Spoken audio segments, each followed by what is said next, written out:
Hello viewers, আপনাদের জন্য মুরগির মাংসের ভুনা রেসিপি অন্যরকম খুব অল্প সময়ে মজাদার একটি টেস্টি রেসিপি আপনাদের জন্য নিয়ে আসছি। এখানে আমরা শুধু আমাদের বাড়িতে যে মশলা আছে কোনো প্যাকেটিং মশলা আমরা ইউজ করব না।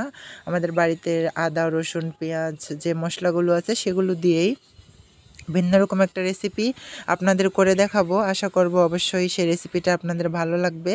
এখানে মশলাতে আছে আদা বাটা, রসুন বাটা, জিরে বাটা, পেঁয়াজও বেটে নিয়েছি। আপনারা পেঁয়াজ বেটে দিবেন এবং আমি এখানে জিরা এবং সাদা এলাচ, দারচিনি এগুলো বেটে নিয়েছি। কিছুটা আস্ত দিব এবং কিছুটা বেটে নিয়ে দিব, তাতে আমাদের এই মুরগির মাংসের রেসিপিটা অনেক ভালো লাগবে।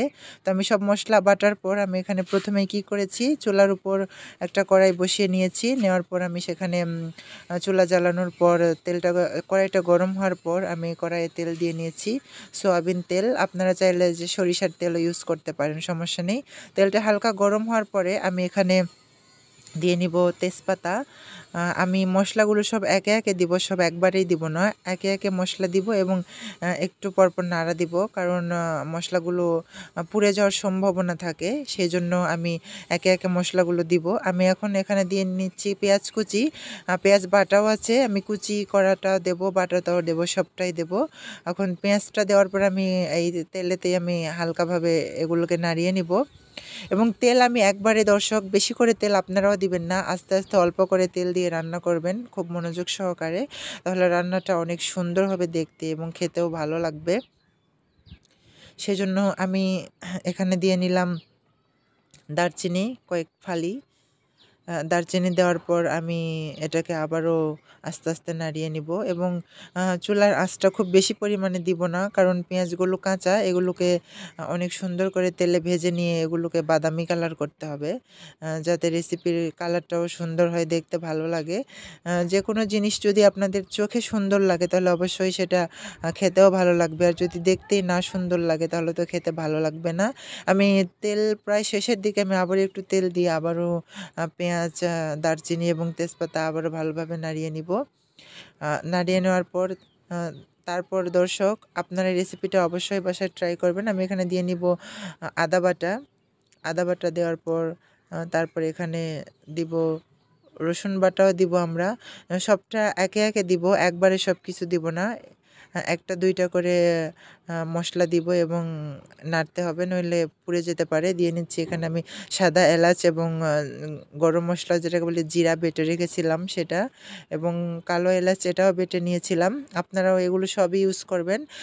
এক কথায় যে আমরা যেভাবে করছি সেভাবে আপনারা ফলো করবেন, তাহলে অবশ্যই আপনাদের রেসিপিটা অনেক সুন্দর লাগবে দেখতে এবং খেতেও খুব মজাদার হবে।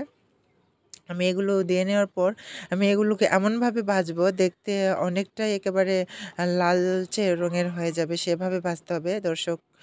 কোনো পানি ইউজ করা যাবে না, কারণ এই ক্ষেত্রে যদি আমরা পানি ইউজ করে থাকি তাহলে কিন্তু মশলাগুলো কাঁচা কাঁচাই থেকে যাবে। যেমন ধরেন পেঁয়াজ, তেজপাতা, এগুলো যেমনটা দিছিলাম তেমনটাই কালার থাকবে। এজন্য পানি ছাড়াই আমি এগুলো তেলেতেই ভেজে নিব, আস্তে আস্তে নাড়বো, যত নাড়বো দেখবেন পেঁয়াজ ভাজাটা একদম লালচে কালার হয়ে আসছে এবং এগুলো ঘন হয়ে আসছে। তো সেই জন্য আমি আস্তে আস্তে নাড়তে থাকবো। আমি পানি এখনই দিব না। আরও বাকি যে মশলা আছে, যেমন হলুদ, গুঁড়া মরিচ, গুঁড়া হলুদ এবং আরও যে মশলা, লবণ, এগুলো দেওয়ার পর তারপরে আমি পানি দিয়ে এটাকে কষানোর জন্য যে যতটুক পানি প্রয়োজন ততটুক দিব। তার আগে আমি পানি ইউজ করবো না। দর্শক দেখেন, অনেক সুন্দর একটা কালার এবং ফ্লেভার চলে আসছে।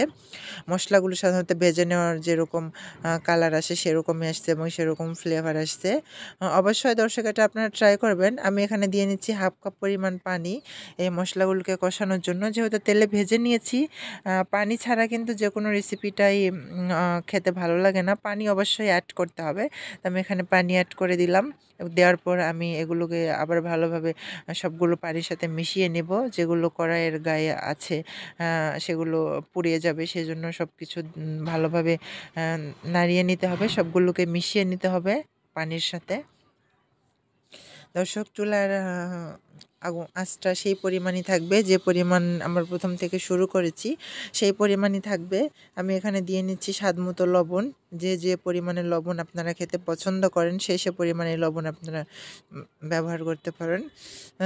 যেমন ধরেন যে মাংসের পরিমাণ অনুযায়ী 1 কেজি, 2 কেজি, 3 কেজি যে পরিমাণে মাংস রান্না করবেন সে পরিমাণে মশলাগুলো ইউজ করবেন।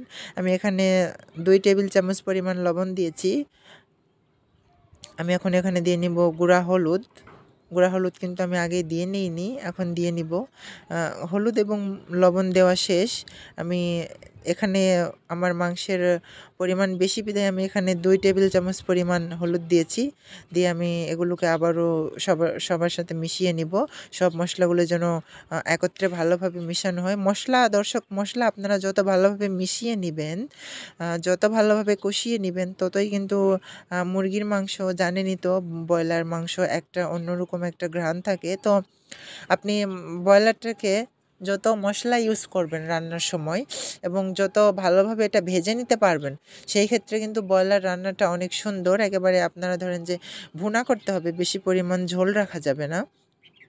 তো অবশ্যই আমরা এখানে দিয়ে নিচ্ছি দর্শক, আমি এখানে মরিচ বেটে রেখেছিলাম, শুকনা মরিচ, আমি সেটা দিয়ে নিলাম। মরিচটা দেওয়ার পর দেখেন কালারটা কেমন জানি হয়ে গেছে, কেমন সুন্দর একটা বাদামি বাদামি কালার আসছে, অনেক সুন্দর দেখে মনে হচ্ছে যে এগুলোই যেন একটা ভিন্ন রকম একটা রেসিপি হয়ে গেছে, এগুলোই খেতে পারবেন এরকম একটা পরিমাণে এসে গেছে। তো আমি এটাকে আস্তে আস্তে নাড়তে থাকবো আর আস্তে আস্তে এগুলো কষাতে থাকবো। আমি এখন আর কোনো পানি দিব না, পানির পরিবর্তে মশলাগুলো কষানো যখন শেষ হয়ে যাবে আমি এখানে মুরগির মাংস অ্যাড করে দিব। মুরগির মাংস সব একসাথেই দিব, কারণ সব একসাথে না দিলে প্রথমে যেগুলো দিব সেগুলোতে মশলা মিশে যাবে, পরেরগুলোতে একটু কম কম হবে। এই জন্য আমি সবগুলো একবারে দিব। সবগুলো একবারে দেওয়ার পর আমি এটাকে ভালোভাবে নাড়িয়ে সবগুলো মশলা যেন মুরগির মাংসের সাথে মিশিয়ে যায়, সেজন্য আমি এটাকে আস্তে আস্তে নাড়তে থাকবো।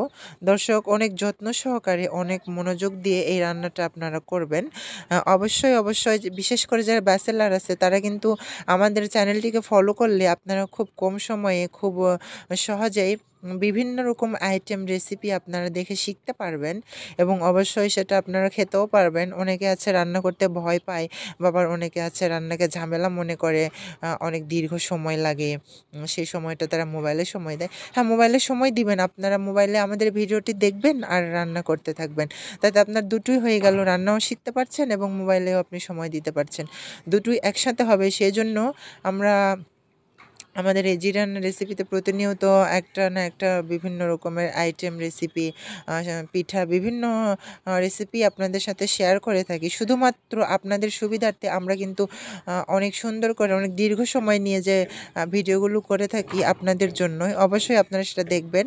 সবগুলো মেশানো শেষ হয়েছে, আমি এটাকে একটু হালকা ঢেকে দিব।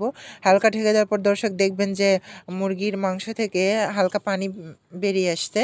আমি এখানে এখন পানি ইউজ করব না, এই পানিটুকু যতক্ষণ শেষ হয়ে না যাবে, শুকিয়ে না যাবে, আমি এখানে আর কোনো পানি ইউজ করব না। এটা দিয়ে মাংসগুলো কষিয়ে নিয়ে আর হালকা একটু কষানোর জন্য আমি আরও পরে পানি অ্যাড করব, কিন্তু এগুলো আগে ভালোভাবে মাঝে মাঝে ঢাকনা উঠিয়ে নাড়িয়ে দিতে হবে, যেহেতু এখানে অনেকগুলো মশলা দেওয়া আছে, নিচের দিকে পুড়িয়ে যেতে পারে, আর পুড়িয়ে গেলে কিন্তু খেতে ভালো লাগবে না। সেই জন্য আমি এটাকে একটু পর পর ঢাকনা উঠিয়ে নাড়বো এবং আবার ঢেকে দিব।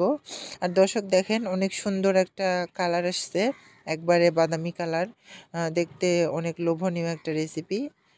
অবশ্যই আপনাদের ভালো লাগবে, অবশ্যই আপনারা এটা বাসায় ট্রাই করবেন। ট্রাই করার পর আপনারা কিভাবে রান্না করতে পারছেন কিনা, কতটুক সময় লেগেছে, কতটুক কষ্ট হয়েছে বা খেতে কেমন মজা পেয়েছেন, সেটা অবশ্যই এই জি রান্না রেসিপি আপনারা সেটাকে কমেন্টসের মাধ্যমে জানাবেন।